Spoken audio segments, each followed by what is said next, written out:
This is either going to work great, or I'm going to break the mold. Oh, don't tip over.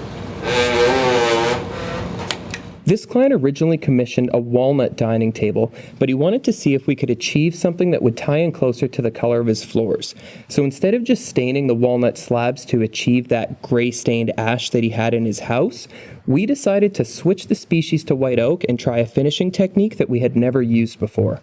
And that involves using steel wool and vinegar, which we'll get into later in the video here. So to begin the process, we split this slab all the way down the middle, and then it's onto our CNC machine to begin the flattening process. These slabs were pretty warped, and we were concerned about the finished thickness we would get, but fortunately GL Veneer did mill them a little bit thicker than standard, so we had some extra room to work with on these pieces. Because we're going to be adding resin to this piece and staining the wood, we need to make sure we do a really good job cleaning all the edges where the resin's going to be poured, because we're going to do the staining in two processes. We're going to do one stain before we pour any of the resin over all of the natural edges and any of those voids that are going to be beneath the resin, and then we're going to stain it again after the resin is poured, just to do all the outer surfaces that don't get coated in resin. Like I mentioned at the beginning of this video, we're using a mixture of vinegar and steel wool to change the color of this wood, as opposed to just using a traditional wood stain with a pigment. The reason this is better in some cases is it's not going to muddy over the natural characteristics of the grain as much as a pigmented stain would.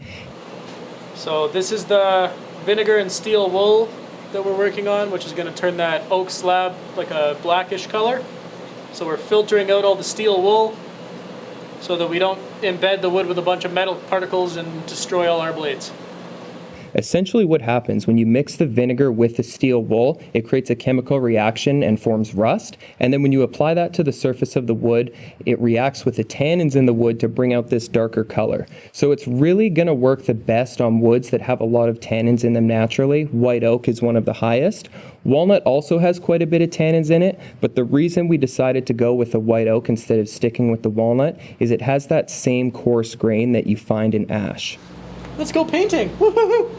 And as you can see, this liquid goes on clear, and then over time it's going to change and darken the color of that wood. So Jack is coating the entire surface and all the edges in preparation for the resin pour. We are going to end up machining off the surface, but we want to make sure we get all other areas before we pour that resin.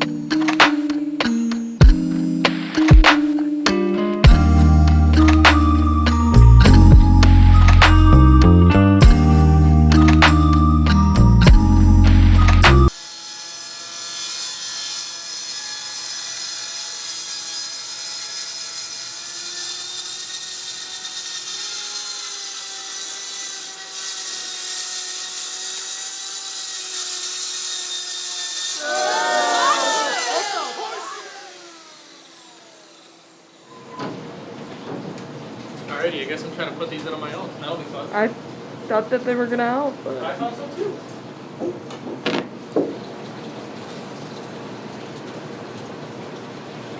Oh, don't tip over. Ooh, don't tip over that way either.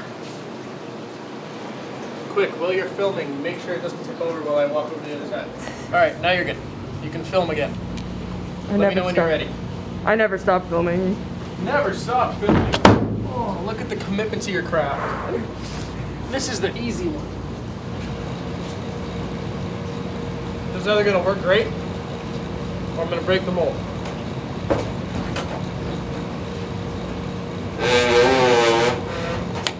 Love that sound.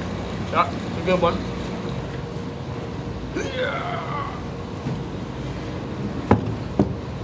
Alright, sit down. Don't fall off.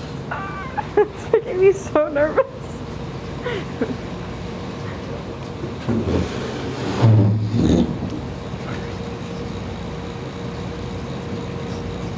Oh yeah, it's gonna fit.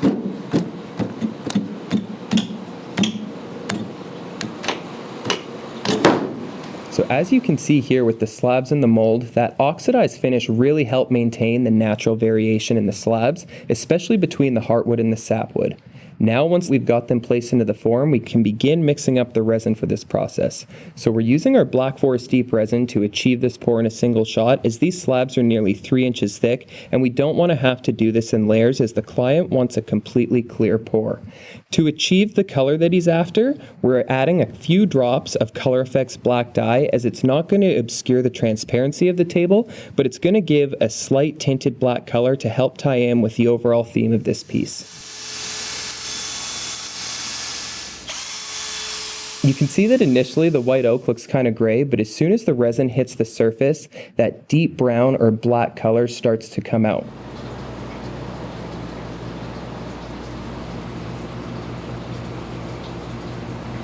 These slabs also have a lot of what we call live edge character in them, so they come from the outside of the tree, which gives a lot of wood beneath the surface of the resin and just gives the overall table an extra three-dimensional appearance.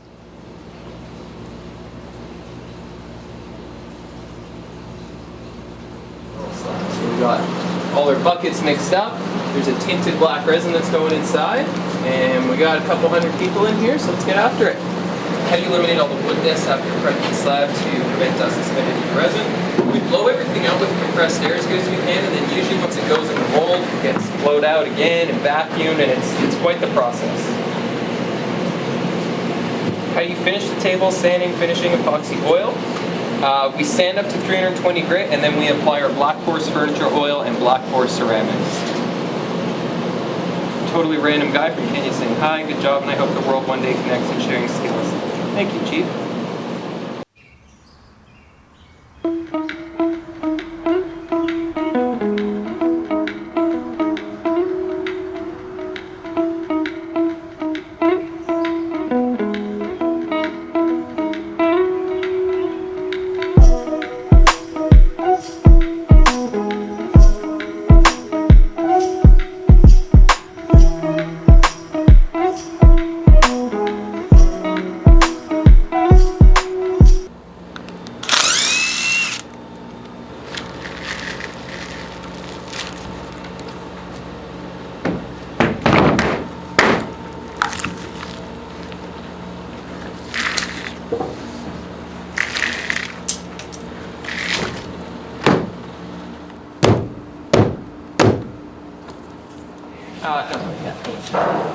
This is the piece we're going to be sending through today. It's 14 foot by 4 foot white oak table with a resin river in the middle. So the oak has been oxidized, that's why it looks black. That's why it looks so dark.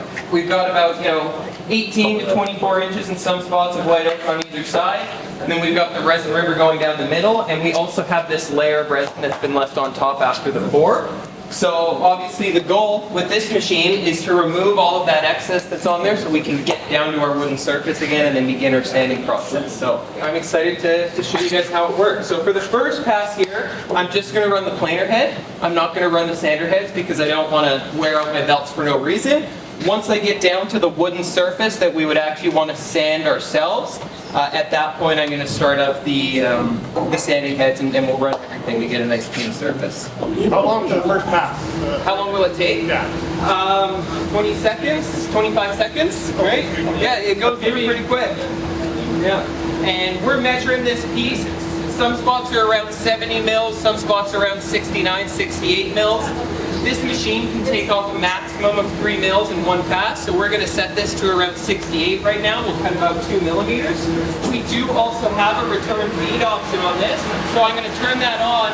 That's going to give me the ability, once this table is passed through the machine, it will raise the head and it's going to bring it back using the conveyor belt. So as opposed to having to pull it through, set up the table, lift it back on, it's just going to do that on its own. The flattening for this table ended up being filmed during one of our open house demo days we had at our business, and it ended up being right after we received our new machine from SCM, so we invited a whole bunch of our local customers down to the shop and we showed them the planing and sanding process on this giant table. Once that was completed, it's time to cut it down to its final size using our track saw.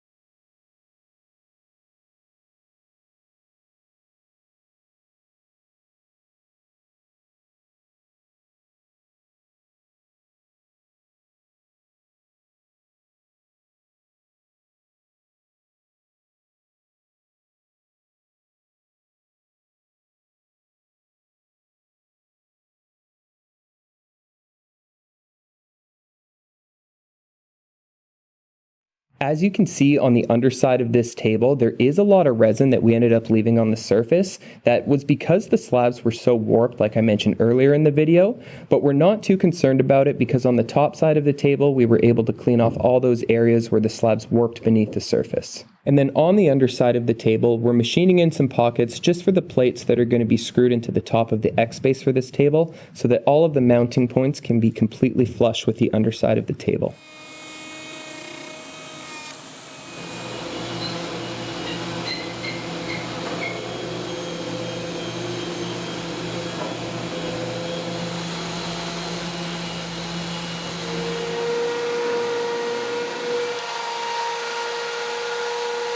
Pop, pop, pop, poker face, pop, pop, poker face. Pop, pop, pop, poker face, pop, pop, poker face. Carry my poker face. Once we've got our pockets placed in, then we can move on to the filling process for this table. So we're using our Black Forest 5-minute quick fix epoxy, as most of the voids that we have to fill here are very small and don't require the use of anything for larger voids like our coat thin resin would be good for. And you'll also notice the white oak is back to its natural color after the pour. So we've machined off the entire surface using our SCM planer, and now we're going through the beveling process, the sanding process, and taking it basically up to the point of being ready for finish before we go ahead and apply that steel wool and vinegar mixture a second time. And to pair with the table, our client has opted for one of our signature blackened ash X bases. So this is going to be the same species as the hardwood floor that he has in his home, and the black stain is going to just tie into the overall theme that he has going on in this table. From there, we can get the table taken upstairs into our finishing area to apply the mixture for the second time. We're super close to this grade, but we are clear. Now we're clear. Okay, you can go down. Good there.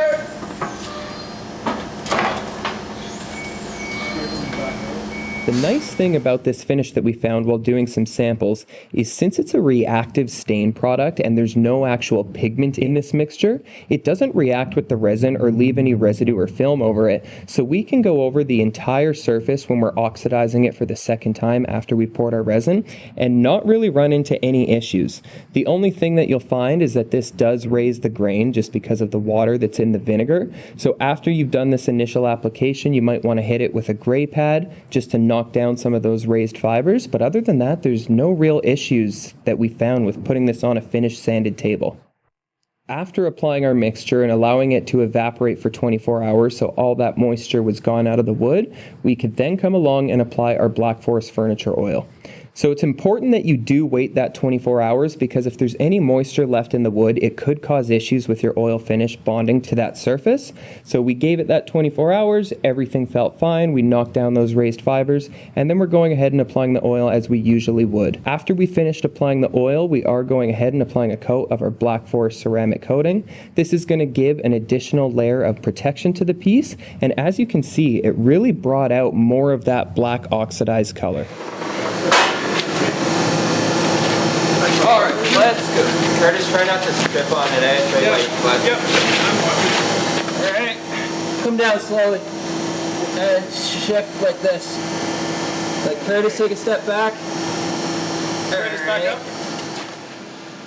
Alright, so it's pretty exciting to have this one done because this is a first for us. Every table we make is obviously unique, but it's always a lot of fun when we get to try a brand new finishing technique, and that's what we did here. So we used the steel wool and vinegar. We didn't invent that technique, but it's the first time we've used it on a table like this. Our client really put a lot of trust in us, as all we had to show him for examples were some really small sample pieces that we did in the shop, but I am so happy that he trusted us and chose to go with this over the traditional walnut he originally selected. In my opinion, it ties in perfectly into the space, which we'll show you at the end of the video, because he was nice enough to send us some photos. And the way that this white oak also matches the tinted black resin, and then the blackened ash X base, and then that small brass dowel tying in with the sapwood that's still visible in the white oak, in my opinion, is just one of the nicest tables we've made in a really long time. And we've already started to see some interest for similar tables like this. So let us know what you guys